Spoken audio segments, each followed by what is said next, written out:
Hey there, welcome back to another video. This time it is a review of the 2019 superhero comic book film, Shazam. Now, before I get into my thoughts on the film, I want to give a very special shout out to a longtime friend and subscriber of mine, Jonathan Lindsay, for making this review possible because he sent me this 4K disc a while back, so thanks. So, let's get started. Shazam is one of those films that I ultimately liked. I thought it was fairly entertaining, and I would say I definitely thought it was a decent film. I didn't feel it was great. I didn't feel it was particularly amazing or spectacular, but I thought it was a decent movie.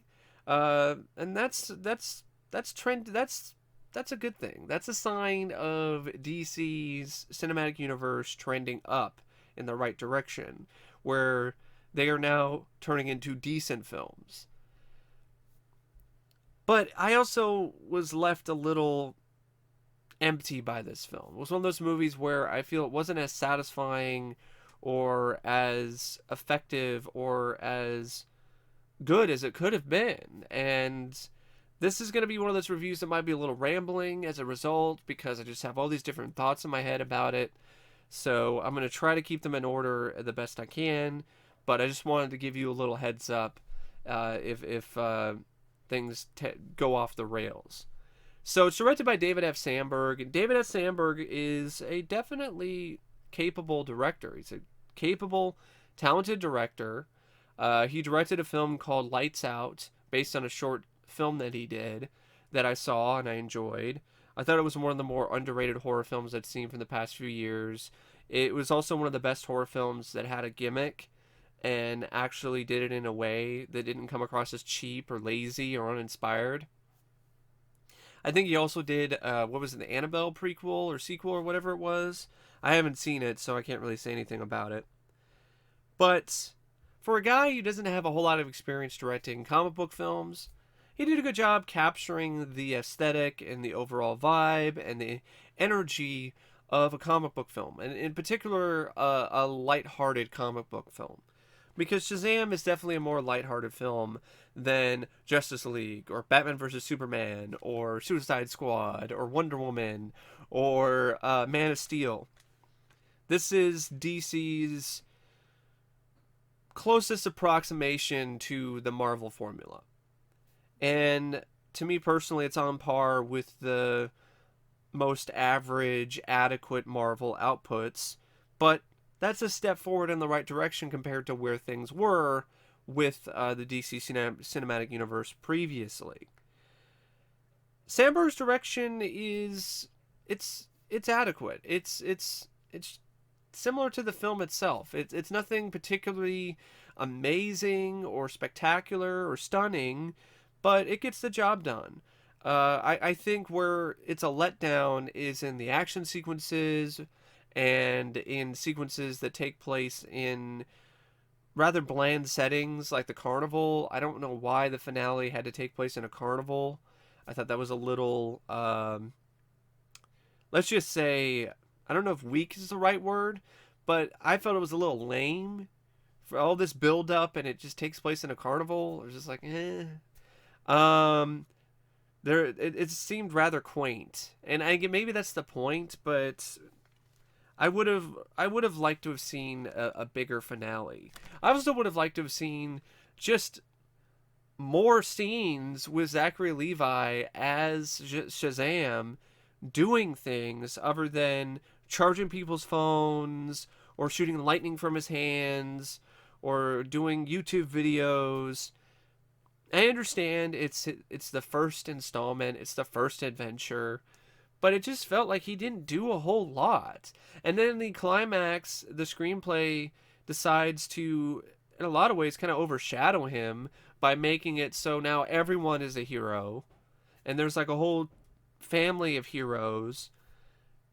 And I don't know, I just would have preferred the ending to have been more of Shazam finding a way to defeat the villain and the seven deadly sins by himself. Save the family stuff for like a sequel when he needs help. He needs more help to defeat the villain. Just made Shazam seem a little weak. especially in his first film.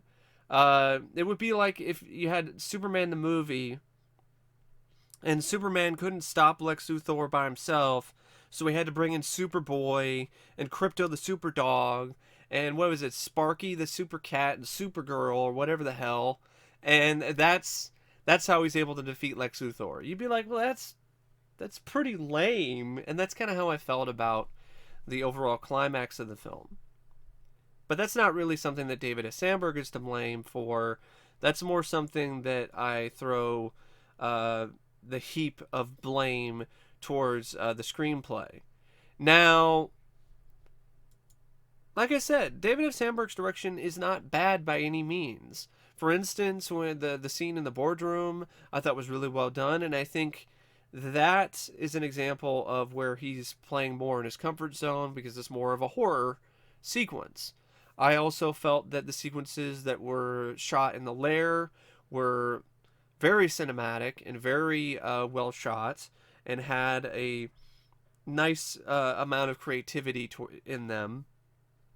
But the sequences that take place outside, in the foster home, in the city, in the carnival, they kind of appeared as if they were from a TV movie or a TV show. They were kind of flat. And would have liked to have seen a little bit more energy or unique camera work or something to break up the monotony of some of those scenes. Now, the screenplay by Henry Gayden and Darren Lemke, that is the script. I mean, and Darren Lemke is the one who also wrote the story, but the only script credit is for Henry Gayden.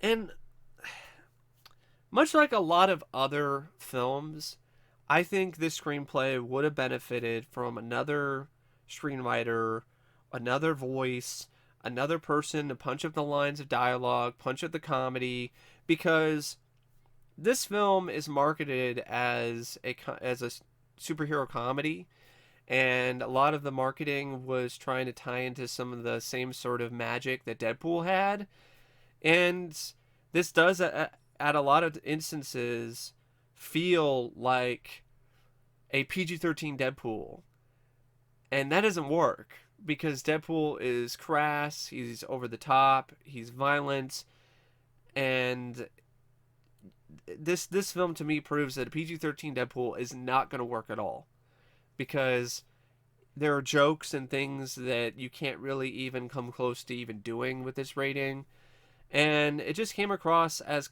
honestly a half-assed kind of attempt at trying to recapture the magic of Deadpool. There were some moments where I definitely did chuckle. For instance, I thought the moments where the screenplay had meta references to the DC Cinematic Universe and the characters within it, I thought those were well done. The convenience store sequence I did enjoy. A lot of that is mainly due to Zachary Levi's exuberance, though, as the hero. Not necessarily the lines of dialogue. I can't really think of that many lines of dialogue that were particularly that memorable in terms of the humor. Also, I felt the screenplay was a letdown in terms of the action. A lot of the action sequences are pretty forgettable. I definitely feel that could have been punched up considerably in that regard. And I also really did not like the focus on this family drama because it's boring, it feels like padding, and it's not particularly that effective. I know what they're trying to do with it, with the foster family drama and the whole thing where Billy's searching for his real mom and so on and so forth. They're trying to give the character more development, and I understand that. But it's stock, standard, cliched development that doesn't have much of an impact because you see where it's going, and it drags the film down because there's too much of it going on. Instead of focusing so much on this boring family drama that's predictable and rote, throw in some more action sequences. And I'm not talking about training videos on YouTube or Zachary Levi's Shazam charging people's phones or shooting lightning from his hands. That's fun stuff, but balance it out with some more genuine action sequences. I get it. He doesn't know how to fly yet. He doesn't know how to use his powers yet. So on and so forth. But even Man of Steel still had some more action sequences despite the fact that Superman is still trying to figure things out. And why did you do that again anyway? That's what I don't understand, because we already saw that in Man of Steel, where you had a hero who has training wheels on. Why are we doing that again with Shazam? I guess in this instance it might make more sense because it's a kid who now has all these powers and doesn't know how to use them. But by the finale, I feel that they should have had the character more established and had him do more and have him know more, instead of having him be bailed out by his foster family. So yeah, the screenplay to me is definitely one of the weakest aspects of the film, and it's definitely the thing that prevents the movie from being great to me, and is the element that really makes Shazam just stuck in that middle ground. Another thing that I didn't care for is the cliched, just really lame drama where two friends have a falling out because one friend is being selfish and so on and so forth. They did that with Freddie and Billy, and I was like, we don't need that. And of course, they patched things up and everything was fine. We didn't need that fucking bullshit. I'm so tired of that fucking story, or that side quest or storyline or whatever the hell. I'm really tired of that. I feel like it's been done a million times already. So, yeah, script definitely could have been better. That being said, there are some definite points with this particular film that do work, and a lot of it has to do with the cast. I felt Asher Angel did a amazing job as Billy Batson. I really liked his performance. I thought he was well cast, and definitely saw that he had passion for this role, and I liked the character, and I liked the kid. I liked the performance. I wish that they didn't do this whole I gotta find my mom and this whole drama between him and Freddie. But other than those scenes, I thought he did a good job. He had enough of a personality, he had charisma. I liked him. I didn't really. I mean, that's what like going back to those scenes that I've been mentioning, like which seems like probably 100 times by now. But those sequences, even in those scenes, he wasn't really the problem. So overall, yeah, I thought he did a really good job. I also really liked Zachary Levi as Shazam. I thought he did a spectacular job playing this character of a exuberant, wide-eyed kid who's now a superhero. I just wish that he had more scenes of more stuff for him to do in the film. I thought it just for a superhero film, it seemed rather tame, and I felt that he could have really benefited from having more physical things to do, more memorable sequences of him kicking some ass. I just felt that it really didn't deliver on in that way very much at all. And that was a big letdown for me because I liked Zachary Levi as Shazam. Mark Strong was fine too as Savannah, the main villain. Mark Strong is always capable of being solid bad guys. It's something that's in his blood and something that comes naturally to him. And this is no exception to the rule, but I just felt that Savannah was portrayed as kind of a weak, wimpy character until he got the powers. And even when he had the powers, he didn't really seem to have much of a plan other than I'm going to make Shazam say a word and I'm going to take his powers. And then I'll be the ultimate possessor of all of these godlike powers or whatever, but he didn't have any grand plan other than that. It was a very small scale, even though, okay, yes, it's could potentially big scale, because if he gets the powers, he can rule the world or whatever, but it seemed rather small scale, because other than that, things were really condensed into this small town. There really wasn't a global scale thing, and maybe, that might have worked if there was more that he did, other than there was one scene in the city where he fought Shazam and scared some people with the seven deadly sins. The boardroom scene, which reminded me of the sequence with Doc Ock and Spider-Man 2 in the operating room. And speaking of Spider-Man 2, this whole film, in terms of its vibe and its feel, reminded me a lot of Sam Raimi's Spider-Man movies. And I think for some people that was really something that they really liked to see, because it was nostalgic. It brought them back. But I didn't really have a desire to see another Sam Raimi kind of superhero film. So I wasn't that nostalgic for that vibe. And that being said, I think this still would have worked if the humor was better. If the humor was better and the action was better, then I could deal with that vibe more. But you have this vibe, and it has the same kind of lame humor that the Sam Raimi Spider-Man films do.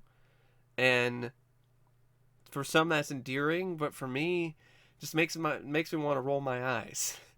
But anyway, going back to Mark Strong, it's a serviceable, decent performance. It's just not a very memorable villain or a very memorable character. I definitely feel this film would have been way better if The Rock played Black Adam and he was the main villain. And you could save Mark Strong for the sequel or something, and then have him team up with Black Adam. I just felt Mark Strong was alright, but he just wasn't anything particularly jaw-dropping or amazing. But even an alright villain is better than Doomsday or what the fuck is his name? Jesse Eisenberg's Lex Luthor, or fucking Ares in Wonder Woman. So at least he wasn't completely 100% boring and forget. I mean, I think I was a little bit too harsh when I said he was forgettable. Well, I said he wasn't particularly memorable, which is true, but he's not entirely forgettable like Ares, and he's not incompetent like Jesse Eisenberg's Lex Luthor. So he's just a middle of the road villain, which, I mean, hey, that's not terrible, but you also could do better. That you could have an upgrade. I like Jack Dylan Grazer as well as Freddie Freeman. I thought he was a fun character, and I thought he had some good chemistry with Asher Angel. The rest of the cast is fine and serviceable. Nothing particularly amazing, but they're there. The score by Benjamin Wallfish, I thought it was just really not much of anything. It was very generic. It was a very generic sounding superhero score.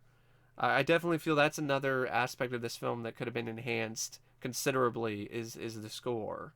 I did like some of the music they used, though. They used some Rocky music. I believe it was Eye of the Tiger. They used some Eye of the Tiger in one scene, which was fun. I also liked the Ramones song they used at the end credits. Speaking of the end credits, I honestly feel that vibe that's in the end credits animation is really closer to what this entire film should have been. It's like it had this whole thing with a kid who's a superhero, but they didn't really want to go fully all the way with it. So I really would have liked him to have gone just full crazy. Kid has powers, and he's pranking superheroes, and he's doing all this kind of stuff that a kid would do if they have superpowers. There are moments where it gets close to that, like the convenience store scene, but then there's not enough of them, so it just feels imbalanced. So you have these scenes that are really fun, like the convenience store scene or the little short bit in the toy store, but they're not expanded upon, and there's not a whole lot of them. There's a lot of other scenes that are just kind of dull and boring in comparison. And I just would have liked that energy to have been uh, put into the film throughout instead of intermittently. But I really do like that end credits animation. I thought it was a lot of fun.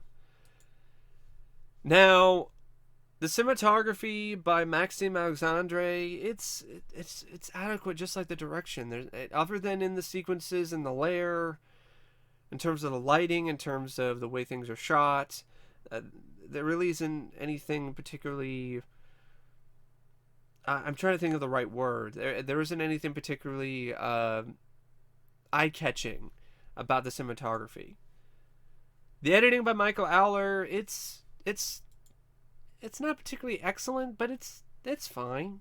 It's fine. It's one of those movies where I don't feel that there was really a lot of edits anyway. So it's kind of hard to really criticize or even talk about the editing, because it's not like the film was particularly super fast paced or relied on editing to really enhance certain sequences. I also feel the film has a little bit too long of a running time. I know this is with the end credits, but this did not need to be 132 minutes.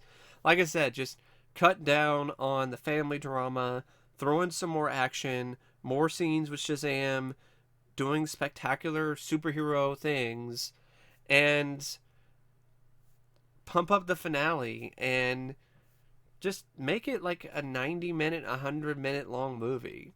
Make it go by like a lightning bolt. I think that really would have been the better approach than what they went with.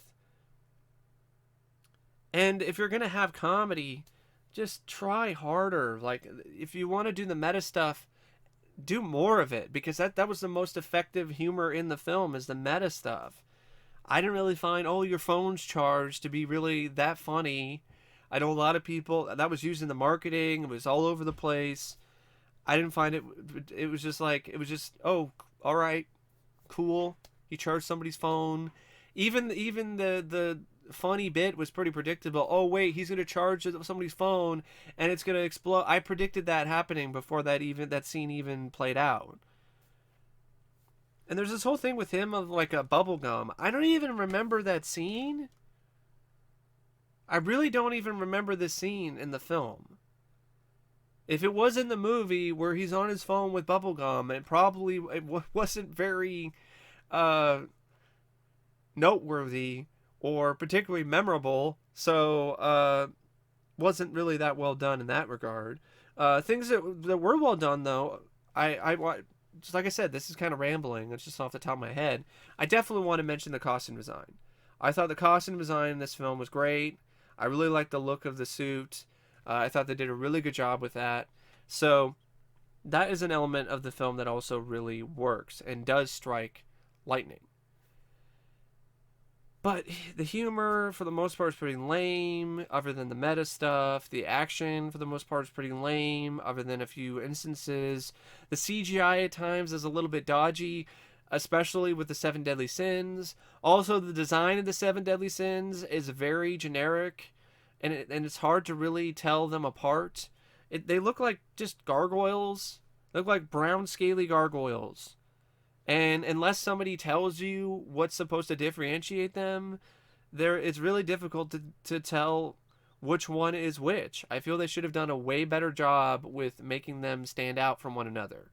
Instead of them all be brown and scaly, have them be different colors, have them have different designs altogether, and some of them do.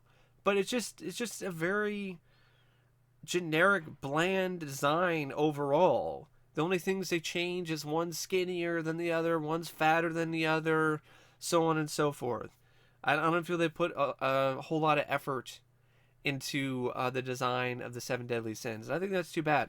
And also, I think it would have been interesting to see them try to go a practical effects route, because I understand CGI was an easier route to go, but you could have done different designs that were a little bit, less monstrous, and done them practically, and might have been more effective.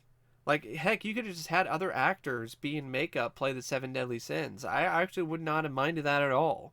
Would have enabled the film to have more potential in terms of its fight scenes because, oh, now you have actors in these suits that Shazam can fight instead of CGI monstrosities. And what the hell is up with the Christmas theme? I have to mention this. Why does this film take place during the holidays? There was no reason for this to take place during Christmas time, not at all. And it honestly, it's not a setting that particularly enhances anything or adds anything to the movie. In fact, there are moments where it detracts from it because they keep going back to the Santa Claus, which is supposed to be hilarious, but I didn't laugh at it at all.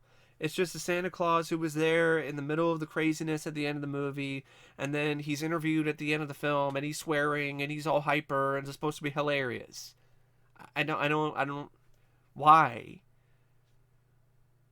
This isn't Santa Claus Conquers the Martians. We don't need Santa Claus. We didn't need fucking Christmas shit anyway. But that's just a minor observation, but it's something that I definitely did notice in regards to this film. And then I guess you have like a mid-credit scene, which is about the new villain, which is going to be this mind caterpillar or something. I also am not that familiar with Shazam. I've never really been a big fan of Shazam as a character.